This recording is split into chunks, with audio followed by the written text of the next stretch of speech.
guys, welcome back to my channel. আজি আমি বনাম সজনাৰ চৰচৰি। আহকচোন এবাৰ ইনগ্ৰেডিয়েন্টছ খিনি চাই লওঁ।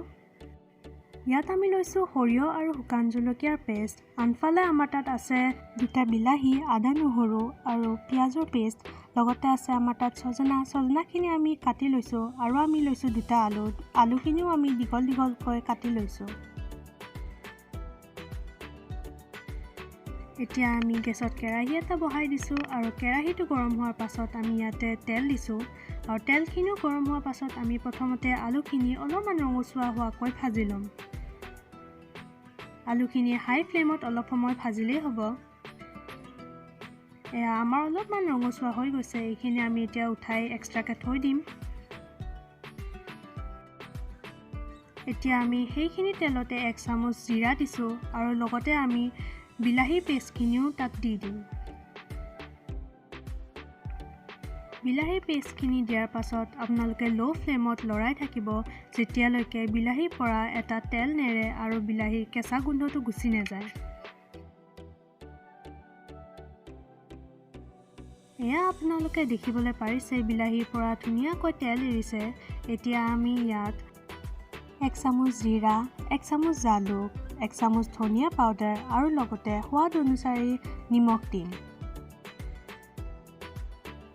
যদি আমাৰ ভিডিঅ'টো চাই আজি ভাল পায় তেনেহ'লে ভিডিঅ'টো লাইক কৰিব, কমেণ্ট কৰিব, শ্বেয়াৰ কৰিব আৰু লগতে মোৰ চেনেলটো ছাবস্ক্ৰাইব কৰিবলৈ নাপাহৰিব।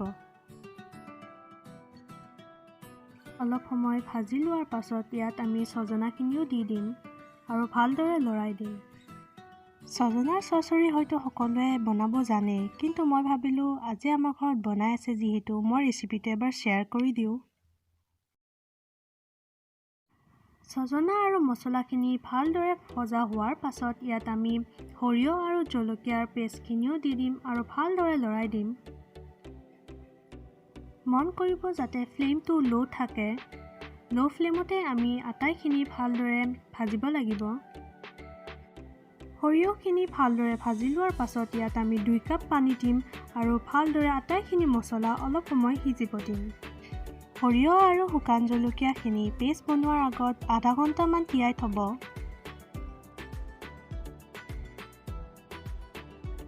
পানীখিনি যেতিয়া সম্পূৰ্ণকৈ শুকাই যাব তাৰ পাছত ইয়াত আমি আলুখিনি দিম আৰু ভালদৰে লৰাই দিম। তাৰ পাছত আমি 3-4 কাপ পানী দিম, আকৌ উতলিবলৈ দিম। পানী আপোনালোকে নিজৰ হিচাপত দি ল'ব। সজনা বনোৱা পদ্ধতি বহুত আছে, আপোনালোকে হয়তো বেলেগ পদ্ধতিটো খাই পাব পাৰে, কিন্তু এনেকৈ এবাৰ বনাই চাবচোন, খাবলৈ খুব ভাল হয়। এয়া আমাৰ তৰকাৰী ৰেডি হৈ গৈছে। দেখিবলৈ বহুত ধুনীয়া হৈছে নহয় জানো? আপোনালোকেও এবাৰ বনাই চাব। বনাবলৈ অতি সহজ আৰু কেনেকুৱা পালে মোক কমেণ্ট কৰি জনাবলৈ নাপাহৰিব। আজিলৈ এৰিছোঁ, বাই বাই।